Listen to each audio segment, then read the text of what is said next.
আমাদের channel trip ride and মোড়ে আপনাদের আরও একবার স্বাগত। এখন এমন সময় জাস্ট কয়েক সপ্তাহের জন্য চেরি ব্লসম দেখতে পাওয়া যায়। তো আমাদের হ্যালিফ্যাক্স থেকে কিছুটা দূরে ডার্টমাউথ বলে একটা ছোট শহর আছে, সেখানে পার্ক এভিনিউতে আজকে আমরা যাচ্ছি চেরি ব্লসম দেখতে। তাহলে চলুন, দেখা হচ্ছে পার্ক এভিনিউতে।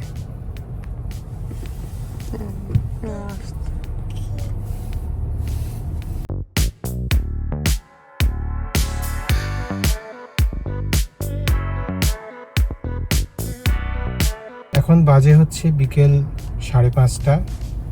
আপনারা দেখতেই পাচ্ছেন সবাই এখন অফিস থেকে ফিরছে, ওই জন্য ট্রাফিক জ্যামটাও একটু বেশি এই সময়।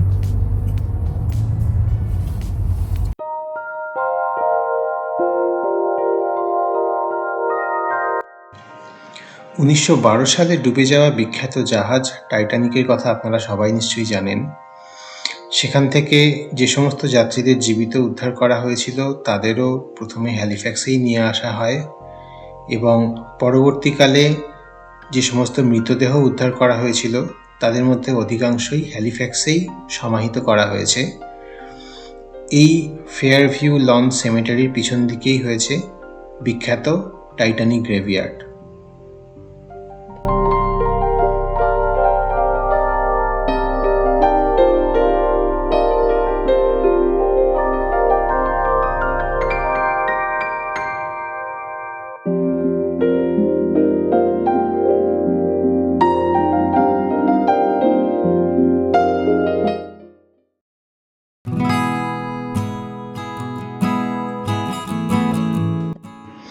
হ্যালিফ্যাক্স থেকে ডার্টমাউথ যেতে গেলে দুটো ব্রিজ রয়েছে। এই ব্রিজটা হচ্ছে ম্যাককে ব্রিজ, আর আরেকটু দূরে হচ্ছে ম্যাকডোনাল্ড ব্রিজ। এই দুটো ব্রিজেই 2 মাস আগে অবধি টোল প্লাজা ছিল, টোল দিতে হতো, তো এখন টোল বন্ধ হয়ে গেছে। আর যারা পাবলিক ট্রান্সপোর্ট ব্যবহার করেন তাদের জন্য ফেরি সার্ভিসও আছে।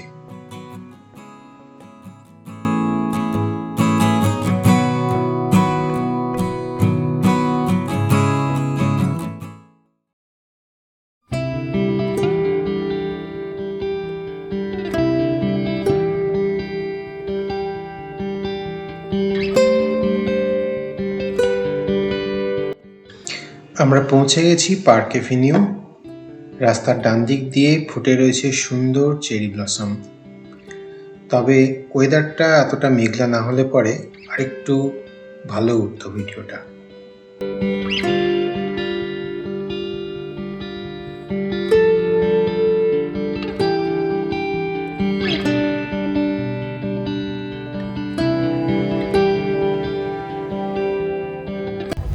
আমরা চলে এসেছি পার্ক এভিনিউ ডার্টমাউথে।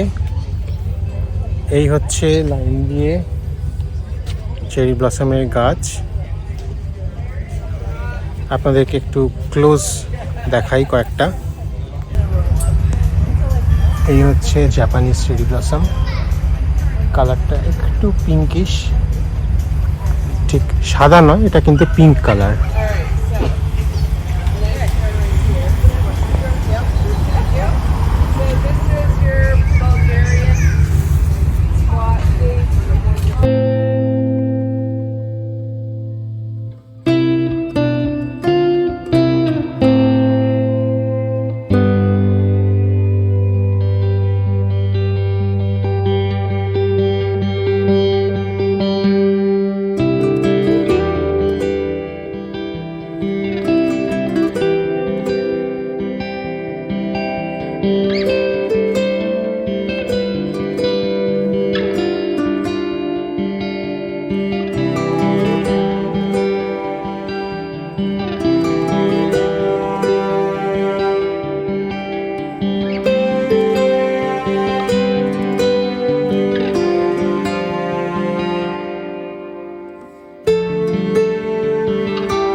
যেহেতু চেরি ব্লসম বছরে একবারই হয় এবং খুব অল্প সময়ের জন্য দেখা যায়, এই 1-2 সপ্তাহ খুব বেশি হলে, তার মধ্যে যদি আবার বৃষ্টি হয় তাহলে এগুলো ঝরে পড়ে যায়। ওই জন্যই ভিড়টাই স্বাভাবিকভাবে অনেকটা বেশি। তবে আপনাদের সকলের কাছে অনুরোধ, এই ধরনের প্রাকৃতিক সৌন্দর্য ফুল ছিঁড়ে দয়া করে নষ্ট করবেন না। আমরা এরকম অনেক দেখতে পেলাম যারা ফুল ছিঁড়ে নিচ্ছে বা ফুল সমেত ডালি ছিঁড়ে নিচ্ছে। এগুলো করে সৌন্দর্য নষ্ট করা ঠিক নয়।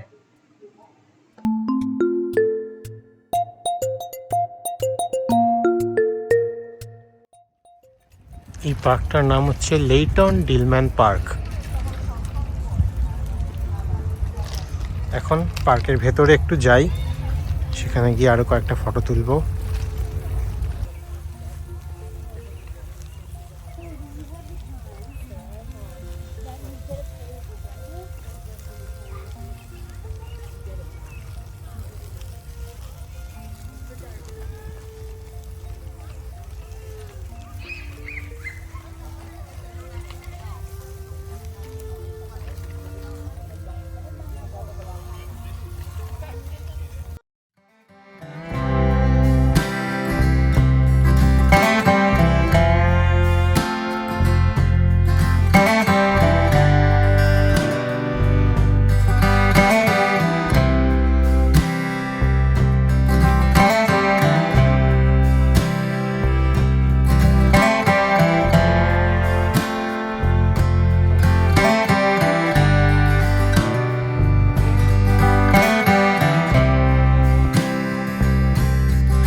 এখন প্রায় সন্ধ্যে 7টা বাজতে চলল, তাই আজকের ভিডিওটা এখানেই শেষ করছি। শেষ পর্যন্ত থাকার জন্য আপনাদের সকলকে অনেক অনেক ধন্যবাদ। আবার দেখা হচ্ছে অন্য একটি ভিডিওয়ে। ভিডিওটি ভালো লাগলে প্লিজ লাইক এবং শেয়ার করে দেবেন এবং আমার চ্যানেলটি সাবস্ক্রাইব করতে ভুলবেন না। ধন্যবাদ।